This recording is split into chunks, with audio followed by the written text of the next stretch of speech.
the MrBeast copycat? How hard do you study this stuff? The thing people undervalue the most. What's the most important statistic? It's literally just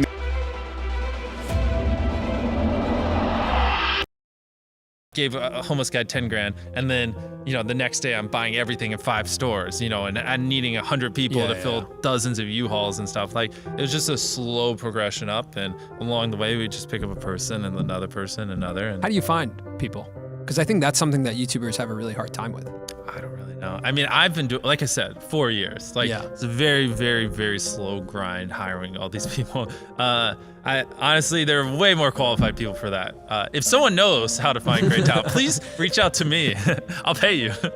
Yeah.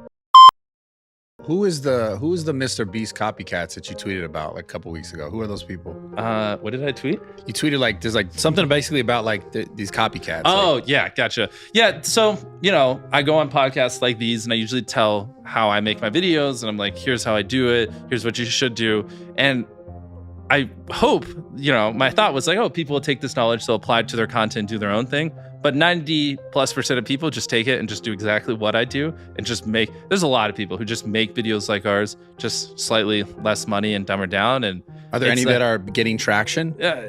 I don't, it's like, there's no need to pick a particular person because there's just so many. You can just open up YouTube and you can find them. And it is getting to a point where it's like, all right, this is a little bit much, guys. Like, maybe you should. That's bound to happen, though. Yeah, but you got to expect that. People do that with, for sure. Like, with us, and too. I think, too, I want to ask you, how fucking crazy are your DMs with people like, hey, man, I could really use 5 grand. I sent one of those. Yeah, well, we know you did. I'm sure I sent one of those. Is it crazy? Like, people, because there's probably people out there like, yo, I could be that guy. Yeah. I mean, I guess I'm probably just numb to it at this point. Yeah. I don't really check my messages because it's just, you get a couple thousand. Everybody wants to be minute. that guy that's like, yo, I need that million from MrBeast. Yeah.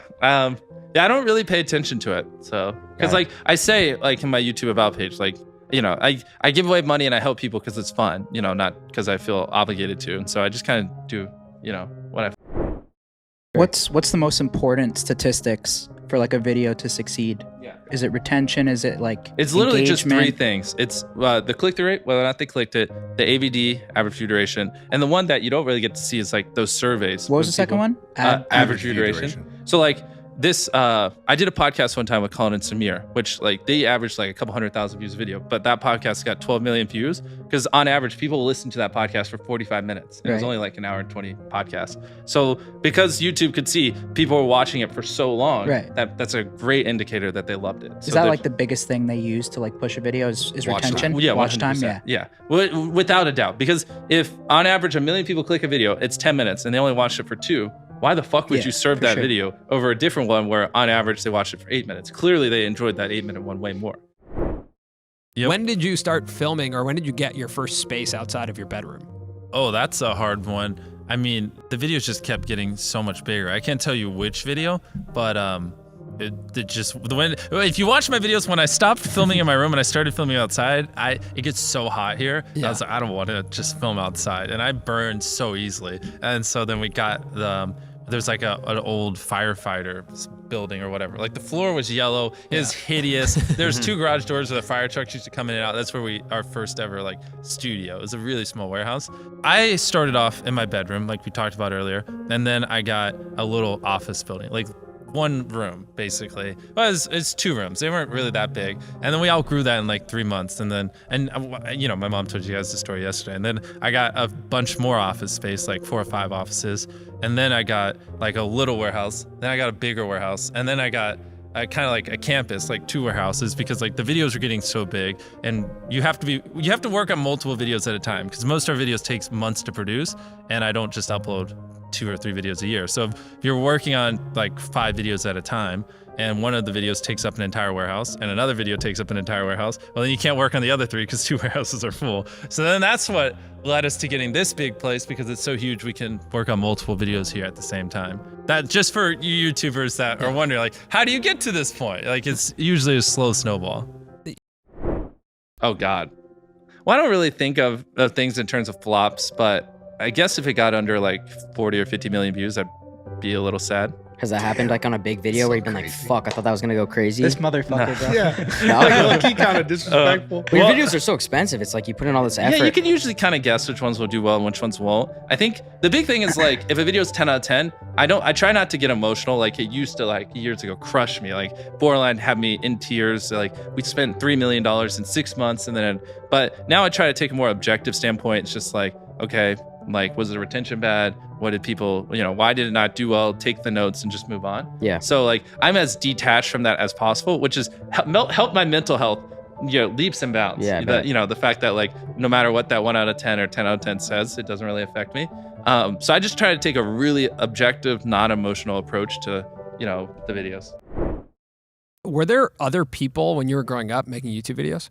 Here? Around me? Yeah. No. That was the biggest problem is I thought it was a freak of nature because like people would tell me all you do is talk about YouTube. You're too obsessed with YouTube. Like get a life. Like from 13 to like 19, I never met anyone who cared about YouTube. Like not even an ounce. And so I was so untalkative. People thought like there was problems with me because I just wouldn't talk to anyone. Because all I would do is talk about YouTube. And after a while, like you realize like no one cares. Like you just get labeled as the guy that just only likes YouTube. And so I kind of just like didn't talk at all. And then when I was 19 and I had like 10,000 subscribers, maybe it was like 18. And that's when I started meeting a few other YouTubers online. And I realized like, I'm not a freak. I'm just like obsessed with YouTube, and that's okay. You just got to find other people that are like that. Most people want to talk about South Park when you're younger, or when I was younger, or cartoons or whatever. And I back then was figuring out how to drop ship or how to better edit a video or stuff like that. Like, bring that up at a high school lunch table. Well, I guess now people care. Yeah. Bring that up at a high school lunch table 10 years ago and see what they say. They're like, "What the f are you talking about?" Do you think they ranked, like, let's say one's like a 45-minute video, but it has like, so let's say like 30-minute retention or something, and then one's like 10-minute. Did they do it like 5-minute retention? Do they do it like on a percentage basis, or do you think like that 33 minutes since the video's longer? Yeah. So basically, I got all these videos, answers for you. Those longer videos, like no matter what. Yeah, so the answer is it actually hits different people. Like there are some people when you open their YouTube phone, they'll only get recommended 5-minute videos because they just only like over the course of the last 5 years, like they Based just don't on what click they're consuming? Yeah, exactly. They don't click on hour-long videos. They only click on videos around this length, and when they do click on a longer one, they usually close the app or whatever. So like the answer is like if you make a 40-minute video, you're just usually competing with like different people than you are if you make a shorter video. Oh shit. Yeah. You have all the answers, bro. I've heard this. The thing people undervalue the most is literally the first 10 seconds of the video. Like, I think I can quote it. I tied up an FBI agent and I have $100,000 in this bag. Here's a knife, good luck, and I just run away. Like, it gives you everything you need, no wasted words, short and concise, and then tension. How much time do you spend on those openings? I'm a perfectionist. It's so important. Like that's your first impression for everyone clicking on the video. So like I like the whole time leading up to that, I'm just constantly obsessed with mostly the first minute, just like making sure like if I were to click on this video, I would like the first minute and that it would hook me. You know what I mean? Yeah, you had a video of ours that you said you were interested in the thumbnail. You clicked on it and you were bored after 5 seconds. I can tell you, it was the one about the hype house. Yes. Why everyone's leaving the hype house. Yeah. And I showed them on my phone. Yeah. I was like, the title and thumbnail made me tap, and the red bar was like so tiny you could barely see it because I clicked off in 8 seconds. I was like, this is me at my house 4 days ago before you came down. Clearly, you just didn't grab me. Yeah. How hard do you study this stuff, or do you have a team behind you that's like? I don't do it as much anymore because YouTube really doesn't change. Like people are always like, oh, they update the algorithm all the time, blah, blah, blah. But it's been very consistent the last 5 years. So I don't really study it as much anymore. But yeah, I when I was in that gang with all those guys where we would just do the dumbest things. I mean, we would just harass thousands of YouTubers to get access to analytics and then scrape all their retention charts and see correlations and, like measure the brightness of 100,000 thumbnails to see if there's a correlation to views. Like we were just literally insane. Studying the Like, where's this notebook? Where's this notebook? Your thumbnails are Give great, me though. these notes. Well, but all of it concluded to get people to click, get them to watch, and just make sure they're happy. That's it. And the more you do that, the better you do. The likes and comments matter? None of that matters. It literally does not matter at all.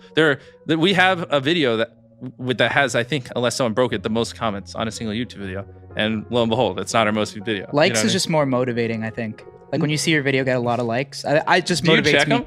I mean, I just look at it when I click the video. Now that I got rid of dislikes, I don't even think it remotely matters. True. I don't think It there's just fires me up more. Like if a video gets a lot of likes, it's like, oh, people really, really like But it. 99.999% of people that click on a video, I guarantee you don't even look at the likes. Yeah. Because there's no, but if there were dislikes, they would. But now there's like nothing to compare it to. It's like, all content driven. yeah, like 100,000 or 500,000 likes are literally like the exact same on a YouTube video. Interesting. To most, like I couldn't tell you the last time I looked at the likes on a video.